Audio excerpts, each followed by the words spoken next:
రాష్ట్రంలో, ఎందుకంటే నేను కూడా షెపర్డ్ ఇండియా ఇంటర్నేషనల్ ఒక వైస్ చైర్మన్ గా అన్ని రాష్ట్రాలు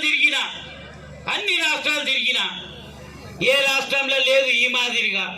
ముఖ్యమంత్రి ఉన్న కర్ణాటక లేదు ఈ మాదిరిగా.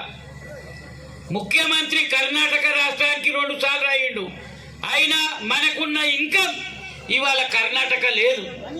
ఆ విధంగా మేము చేసుకుంటూ పోతుంటే సంఘానికి పోతే బయట ఛాయ్ తెప్పించుకుంటే మా జేబులో పైసలు పెట్టి తెప్పించుకుంటాం.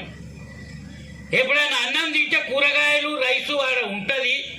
పిల్లలకే భోజనం పెడతారో మేము అదే భోజనం చేస్తాం.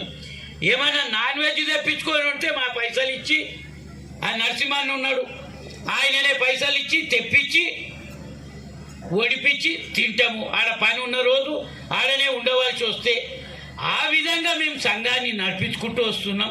ఇంకా ఎన్నో ఆలోచనలు ఉన్నాయి. ఇవాళ గ్రూప్ 1 గ్రూప్ 2 పిల్లలు పాస్ అయ్యారు.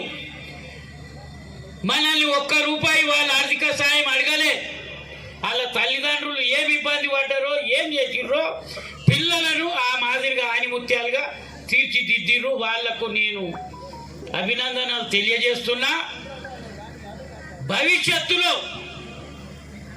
మన పిల్లలకు కూడా IAS IPS అక్కడ పెడదాం అనుకున్నాం కోకాపేటలో, కానీ కాలే.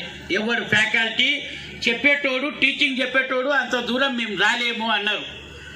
హిమాయత్ నగర్ చూస్తున్నాం, ఓ 10, 12, 15 కోట్లు పెట్టి ఒక బిల్డింగ్ కొని IAS IPS పిల్లల్ని జాయిన్ చేపించి వాళ్ళు IAS IPS కాకుండా ఈ గ్రూప్ 1 గ్రూప్ 2 అన్న వాళ్ళు అవుతారు అన్న ఉద్దేశంగా ఆలోచన చేస్తున్నాం.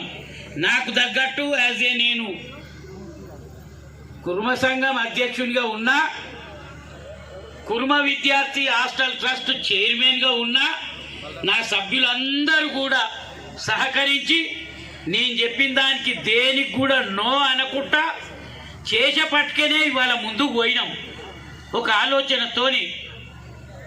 ఆ విధంగా ఈ పిల్లలను IAS IPS కాకుండా రేపు కోకాపేటలో కడితే వచ్చే డబ్బుతోని ప్రతి జిల్లాకు ఒక నెలకు ఒక బిల్డింగు, కుర్మ సంఘం బిల్డింగు ₹1 కోటి, ₹1 కోటి ఒక్కొక్క. నేను ఎమ్మెల్సీ ఉండగా ₹50 లక్షలు ఇచ్చిన.